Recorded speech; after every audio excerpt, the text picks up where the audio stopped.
do. And don't worry, this isn't the only list. There's more things he has to expect us. Now, just for instance, I'm not suggesting that we pick up snakes to prove that we believe. There's a group in the States who call themselves Pentecostals, and this is part of their standard practice, is they will pick up poisonous snakes to prove that they are believers. There's a problem with that. And we can see that in Matthew chapter 4, verse 6, and this is where Jesus is tempted by Satan while Jesus is in the wilderness.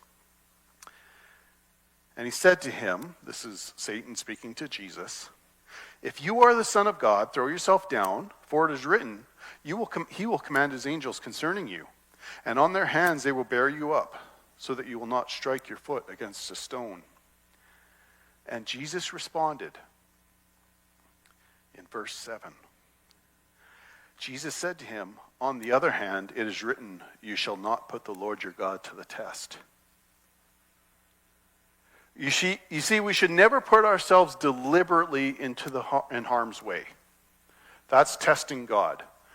You don't actually pick up a poisonous snake to prove that you believe, okay? That's testing God. But instead, we can see the practical application of how this is carried out in the life of Paul. You see, in Acts 28, verses 3-5, it said, "But when Paul had gathered a bundle of sticks and laid them on the fire, a viper came out of the heat and fastened itself on his hand. When the natives saw the creature hanging from his hand, they began to say to one another, 'Undoubtedly, this man is a murderer. And though he had been saved from the sea, justice has not been allowed him to live.' However, he shook off the creature into the fire and suffered no harm." See, Paul never tested God by playing with the snake.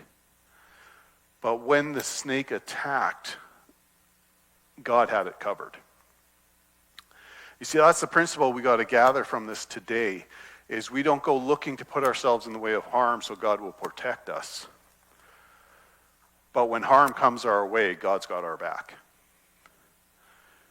That's a basic understanding that we're going to have in this next season.